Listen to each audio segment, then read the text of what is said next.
but I think it would be unfair for the rest of the sector to be, tarred with a similar brush. Well, you mentioned some organisations, and there's been a lot of emphasis on Scientology, but surely there's a pattern of change around the world. There are charities commissions in the United Kingdom, Northern Ireland, or in Ireland, Scotland apparently, New Zealand, Singapore, and I think maybe Canada is going down that pathway. I'm not quite sure about that though. So there is a movement around the world which isn't unique to Australia. We're in fact lagging behind, it would seem. So what do you say to that? Shouldn't we catch up with the rest of the world if that's where the rest of the world has seen the public interest to be, to establish charities commissions and public benefits tests? Look, I think that's that could well be worthwhile, Mr. Chairman.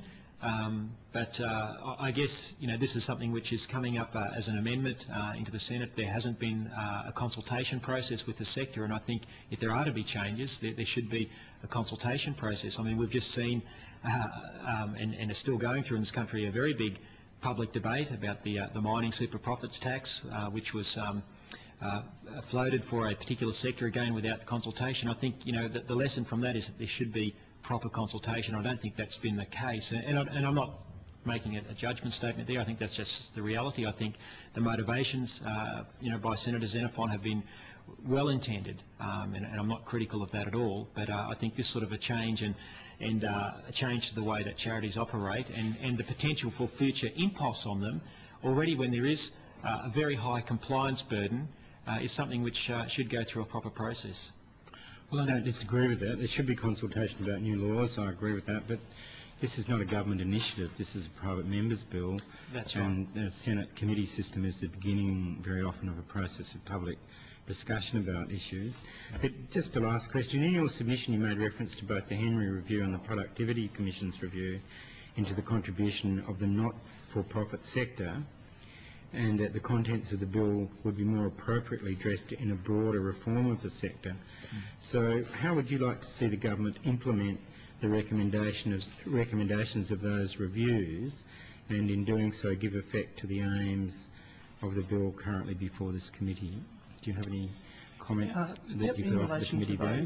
A couple of reports that you refer to, the Henry Tax Review and the Productivity Commission report, we'd just like to see a general consultation with the sector taking place. So we're not against necessarily the idea of a public benefit test, and we haven't come to a position within ACO in relation to a charities commission. We know that there are many not-for-profit organisations who would be supportive of a commission, understanding that there's a duplicity of regulation in the sector across the country, but we also understand that there are other organisations who operate in the sector who are against the Charities Commission. So we would like to see a broader consultation that draws together all of these issues, including a public benefit test, so that the sector can address them in a more targeted fashion. I see. All right. Well, thank you very much. Do you have any comments, Mr. Shelton? No, that's fine, Mr. Chairman. Senator Cameron? Thanks. Mr. Williams, I'm confused because you've said that you haven't come to a view on a public benefits test or a commission. That's not the tenor of your written submission to this committee. So have you changed your mind between the written submission and where you are now? Thank you for your question, Senator. No, we certainly haven't changed our position. We're saying that at this point in time, given that there are a couple of other reports floating about that haven't been addressed at this point in time, we feel that it would be better for those reports to be addressed and for the particular bill that's been brought before the Senate and the public benefit test to be addressed in that broader context. We're not necessarily opposed to a public benefit test like I stated. We are opposed to it being introduced at this time when there's a lot of uncertainty going into the future about how the sector is to be regulated. The Australian Christian Lobby, how many organisations are affiliated with the Australian Christian Senator, Lobby? we don't have organisations affiliated with us. We have a supporter base of people who support our work. So it's not a case of organisations, unlike the structures of some advocacy groups. And those supporters would belong to mainstream religions around the country? Yes, that's right. Yeah. Do you have any idea how much public funding through tax breaks go to those mainstream religions for charity work? I wouldn't know off the top of my head, Senator, but it would be a great deal. Many of the organisations of which people support us, churches, etc., are involved in a great deal of charitable work in the community. Many individual churches, as well as the big care organisations, are involved in community care work and would be potentially adversely affected by a potential extra bureaucratic impost if this bill was to take effect. Is it the case you don't know off the top of your head, or you just plain don't know? No, I don't know, Senator. Yeah, I think that's more accurate, because even the Productivity Commission, with all their economists, couldn't tell us. So don't you think that's a problem? I'm not sure if it's a problem. It's probably something that probably should be measured. And we wouldn't be opposed to having it measured. So you're not sure if billions of dollars of public expenditure to charities, and I'm not arguing that we shouldn't be making proper funding of charities and support for charities. So you're saying the public should make those donations, and it's not a problem if you don't know how much the community is making in terms of their taxes to charities?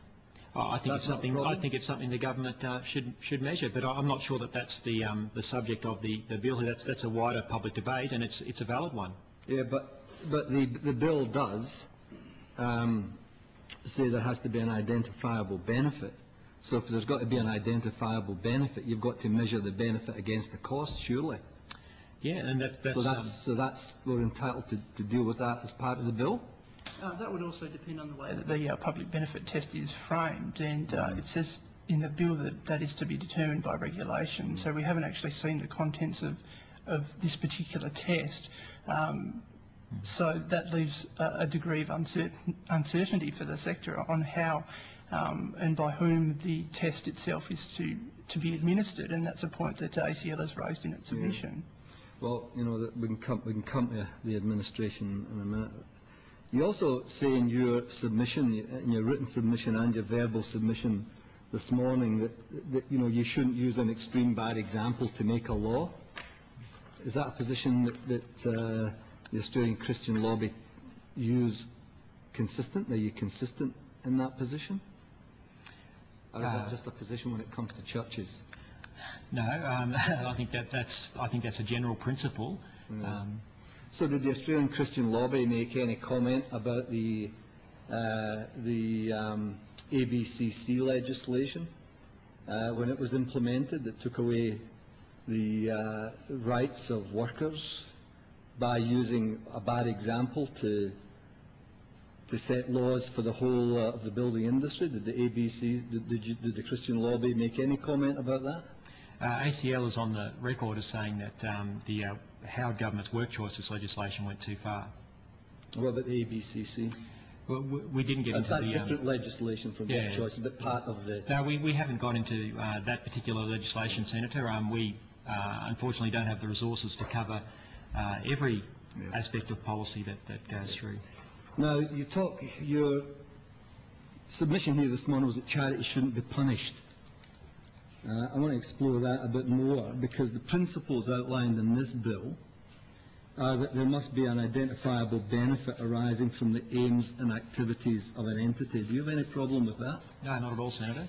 And that the benefit must be balanced against any detriment or harm. Do you have a problem with that? No, Senator. I guess our contention is that there is a process in place before tax exemption status is given by the authorities, and we're concerned that this could lead to an extra bureaucratic impost, and our concern is not with the ideas in principle, it's with the process. I'm asking you a question of principle here. Sure. We can come to detail later, if you can just... No, as we've said, Senator, in principle we're not opposed to... So the principle of that second, main principle of the bill you support. The third is that the benefit must be to the public, or a significant section of the public, and not merely to individuals with a material connection to the entity. You support that in principle as well? Yes, in principle. Well, can you tell me how that would punish, if those principles were applied, how would that punish any charity? Well, it shouldn't, in principle, punish any charity, Senator. I guess what we don't know is what the administrative and compliance impost of that would be, given that there already are standards in place for allowing tax exemption status.